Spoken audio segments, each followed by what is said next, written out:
While many Southeast Texans are talking cold weather, some victims of a tax scam have a lot more on their minds. The Attorney General is pressing charges, the first step along a road that a Port Arthur man says is far from over. KFDM reporter Megan Dillard talked with this tax fraud victim today. She joins us now in the studio with more. Megan.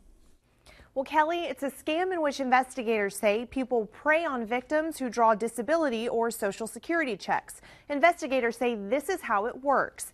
The name of the company is Syam Tax Services. Recruiters for the company approached low-income victims and told them they were eligible for free stimulus money.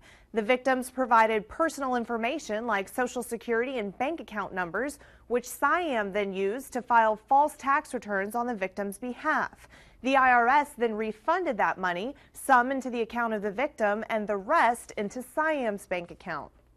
Last week, the Texas Attorney General's office filed charges against Syam, froze the company's assets, and issued a temporary restraining order against all named defendants. The news is good for victims like this man, though he says he still has a long road to repair the damage.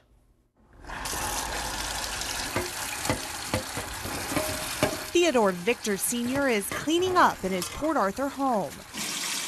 While he works to clean his dishes, he's also been working toward a clean record. She convinced me that there was money that was owed to us because of our income. We first brought you Victor's story several months ago. Last year, he learned he was a victim in a tax scam. He was approached by a family friend who explained Victor qualified for stimulus money from the government. Because I asked her that question too.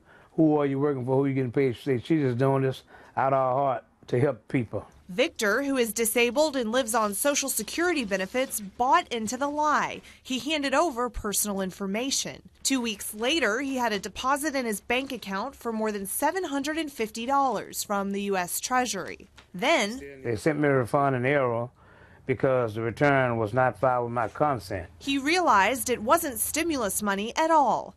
Now, the IRS wants that money back.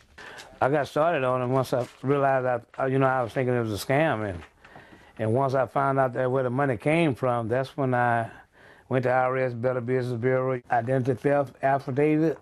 One by one, Victor shows us each paper he's had to fill out to try to right the wrong. The address was not there, and the town, NATA, and the zip code, none of that is me.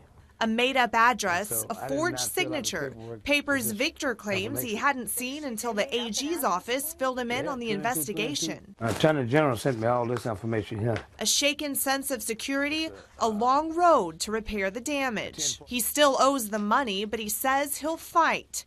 In the meantime, he says it's the little steps that will lead to victory. I feel very good about, they charge him, but I feel even better when they get convicted of the crime because they hurt too many disabled people, poor people. Now, Victor says initially the IRS told him he owed the entire amount of the false return, both what he was issued and the part that Syam received. Now the IRS is trying to collect just his half. He says he'll continue to work with the AG's office through this investigation. If you want to read more about the lawsuit and the case, go to our website, KFDM.com. Reporting live in the studio, Megan Dillard, 6 News Tonight.